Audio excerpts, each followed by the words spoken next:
Shields up, Iron Breakers. Rurikhan here coming at you with another video. Welcome back to Monster Hunter Rise, and today I'm going to be bringing you my Hellfire Gunlance build. Now, I've talked about this build in the recent video that I did with Eric's. I've talked about it in the latest iteration of the Third Fleet podcast, and since then, I've been getting quite a couple of requests to showcase it here on the channel. Now, I had a lot of other builds that I had queued up to go live on the channel because of the weapon guides and all that stuff. I want to put one weapon build for each of the weapon guides that I've put up. But I decided to move this one ahead since a lot of you guys are curious about it. And let me tell you a little bit about this build. So this all started when I began experimenting with the Hellfire Cloak skill because I was curious to see what it actually did. And, you know, essentially you get the Hellfire debuff. And if you guys know, when you wire dash and you have the Hellfire debuff, you drop like a little mine that if the monsters hit, then it can like trigger a trip or something, monsters trip down, and you get openings to attack, which is really, really cool. So I liked the skill quite a bit, and it seemed to be fairly frequent in, present in my character, because you can, I don't know if you can get the monsters enraged quite often, or quite simply that 1 minute that you get of extra time with the skill after the monster enrages once. It just feels like I have this for at least 80% to 70% of a hunt. The Hellfire debuff, which is a good thing because it's not actually harming you in any way if you have full Hellfire Cloak, quite the opposite. So I was like, I like this, I think this is interesting, and I think that it provides with a unique playstyle, particularly because if you use Ground Splitter, it also drops it. So you don't have to necessarily sheath your weapon and wire dash. No, you can just straight up Ground Splitter right into a monster's face and that drops the mine. And then a lot of times it actually drops the mine and instantly activates it as well, which makes it a really, really fun and quirky playstyle to do with the gun lance. Now, I've experimented with different gun lances for this build. You can use the Howitzer if that is something that you want. You might be missing out on a skill point here or there. But I decided to actually go with the Sinister Shadow Shot, which is Magnamalo's gun lance, not necessarily for any particular reason, but just because, we only have 3 gun lances that are max shelling level, so those are going to be most of the gun lances that people are going to be using on different builds and stuff like that. And I was like, I want something different. And since I was using the Hellfire skill, I was like, the hell with it. I'm just going to use Magnamalo's gun lance and be done with it. It's not maximum shelling level, I know. So again, you can use the Howitzer on this, or you can use even Rathian's gun lance if that is something that you want. But I decided to go with Sinister Shadow Shot. And this gun lance is no slouch, okay? It doesn't have a max shelling level, sure, but it's still no slouch. It still has 200 raw damage. It's got blue sharpness. It's got 33 blasts, so you do get a couple of blast procs in the middle of your hunt. That added up with the damage that you're going to be getting with Hellfire Cloak. And I don't mean the added raw damage, because that's not even that much. But I'm talking about the damage of the mine itself on the monster. In my opinion, more than makes up for the fact that it's not max shelling level. And it creates an interesting playstyle. Now, when it comes to the Rampage slots, I'm going to be using Magnamalo's Soul. Just because why not? I'm going to be having the Hellfire buff anyways most of the time, so I don't really care that much. But you can choose to use anything else, really. If you want to get more blast procs, go for blast boost. I don't know if attack boost 3 is going to be worth it. I don't even remember exactly how much that gives. I'm just looking at it now. I was like, it's whatever. I think Magnamalo's Soul might be the best way to go for this particular build. Again, you can use a different gun lance, feel free to, but let's have a look at the armor set itself. So we have Utsuchi's Mask, because obviously we're going to be wanting to get that razor sharp. We got the Sinister Garb, because we need to be getting those Hellfire points from somewhere. And 2 pieces that I would really recommend is the tassets and the gloves. As in, if you want to use different armor pieces or whatnot, you can also use the gloves. The gloves actually give you handicraft, and you can get into white sharpness with them if you use the Magnamalo gloves. I'm using the garb right now because this gives me access to a couple of more skill points, but if you want to change stuff around, that's just a suggestion that I leave for you.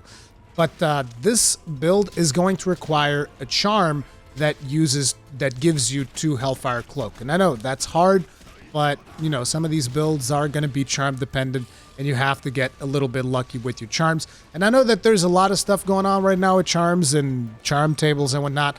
Supposedly that's getting fixed with version 2.0, so just wait until next week and most of those problems should be fixed, or at least I would hope so, but we'll see how all that pans out. Anyways, for my version of the build, we're using the Sinister Garb, and then the Renoplos Bracers, the Sinister Tassets, and the Almudron Greaves.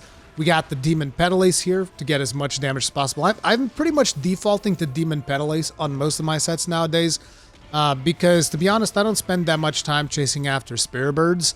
Like, I'll just catch whichever ones I get along the way, so it's not like I'm ever going to have max health and maximum stamina anyway. So, and no, it doesn't bother me as much as it bothers a lot of people. I don't really care that much about that. And then we have the Fatal Tempest Talisman, which is going to give us 2 Hellfire Cloak. Okay, that's all this charm does. It gives you 2 Hellfire Cloak and has 2 tier 1 slots. And speaking of slots, let's have a look at our decorations, shall we? Okay, so on the Sinister Shadow Shot, you're looking at Jumping Jewel and Wind Resistance Jewel. Feel free to replace the Wind Resistance. It's not that important. It's just I got pretty much all of the tier 1 skills that I want. As a matter of fact, tell you guys what, let me know if there's a tier 1 skill that you would rather put in here, because I've been getting a lot of really good suggestions from you guys on some of my builds. So, you know, right now I'm using Wind Resistance, but I'm open to pretty much putting whatever the hell on there, really. Then on the Utsuchi Mask, another Wind Resistance. Again, these are filler, so just put in whatever the hell you want. On the Sinister Garb S, we're going to be doing Jumping Jewel 2. On the Renoplos Braces, we have an Artillery Jewel and a Brace Jewel. On the Sinister Tassets, we have a Magazine Jewel. And on the Almudron Greaves, we have another Magazine Jewel and a Grinder Jewel. On my Talisman, we have 2 Grinder Jewels. So, again, for instance, if you don't have a Talisman that's as good as mine with 2 Hellfire Cloaks, maybe you have 2 Hellfire Cloak and no slots, then you can use the slots from the Wind Resistance to put Grinder Decos in there instead. And Grinder Decos are quite useful, you know, even though you have a bunch of Razor Sharp and whatnot, it's still useful to have a couple of Grinder Decos in there. Now, let's have a look at the final thing, shall we? And on the finalized build, we have Hellfire Cloak level 4, Razor Sharp level 3, Artillery level 3, Speed Sharpening level 3, Spare Shot level 2. This comes from the Uchuchi helmet. You can't really get rid of it, so it's not really a big deal. It's mostly we're getting it for the Razor Sharp, not the Spare Shot. You got 2 Load Shells. You got Windproof level 2, which again you can replace with whatever you want. Evade Extended level 3. I would love to get 3. I would prefer to get 3. I know that some people are like, oh, 3 is a little bit too much. No, you can... In my opinion, you cannot have too much Evade Extender. If I could have 4, I'd put in 4 Evade Extender, okay? I would jump my Gunlance straight into the goddamn moon and then Blast Dash back to Earth and then jump to the moon again using Evade Extender and Blast Dash. But anyway, that's just me. You also get 1 point of Resentment for free, 1 point of Wirebug Whisper for free, and Flinch free that we've slotted for because, you know, you don't want to get staggered in multiplayer. Even though nowadays I've been playing a lot of solo, I really need to play some more multiplayer with friends. Just I've been really busy with all the guides and stuff like that. So, yeah. But that's the build, and those are the skills that you're going to be getting. And remember, the really cool thing about playing this build is that essentially whenever you do Ground Splitter, it drops the little mine thing. So keep that in mind and hit the monsters with as many mines as possible. You're going to be getting trips. The first hit of the mine is a guaranteed trip on any current monster in the game, which is, well, not it. I don't know if you can drop the 2 final bosses or not. I didn't really test that out, but pretty much every other monster you can drop them with a single mine. They get knocked down. That's a huge opening for you, so you can plan ahead for that. Anyways, in terms of switch skills, the stuff that I'm using is Blast Dash, Ground Splitter, and Quick Reload. So this is the setup that you would use to do full burst playstyle. If you want to do, you know, your charge shot into Wormstake, you can do that too, but I think that this build works better if you don't just rely on your Wormstake, because obviously there are better gun lances if you want to just rely on your Wormstake.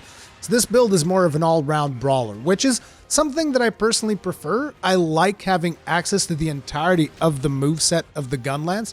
You know, right now I don't have access to charged shells, but still, I'll take Blast Dash over charged shells. I really don't care. Blast Dash is just so much fun. And, you know, Ground Splitter. I don't know if Hail Cutter drops the mine because I just don't use Hail Cutter at all. And if I were to use Hail Cutter, it would probably not be in this gun lens, and it would also probably not even be with this setup, because Hail Cutter would be for like spamming Wyvern Fire. So I'd get something like Wirebug Whisper or something like that to get faster recovery on the Hail Cutter to be able to spam Wyvern Fire even more often. But yeah, this is the build. Let me know what you guys think about it. I think it is the most fun Gunlance build that I've done in Monster Hunter Rise so far. I do want to experiment with different skills. Like, obviously, I'd love to play around with Resuscitate, but it's very hard to slot in Resuscitate, all of the Gunlance skills that I like, and Hellfire. I was trying to do that, and I'm just like, nah, this is too much. It's too much, and it doesn't get all the quality of life things that I like. So, you know, this is what I ended up with. Again, let me know what you guys think about it. I'll see you guys on the next one. Stay strong, stay safe, peace out.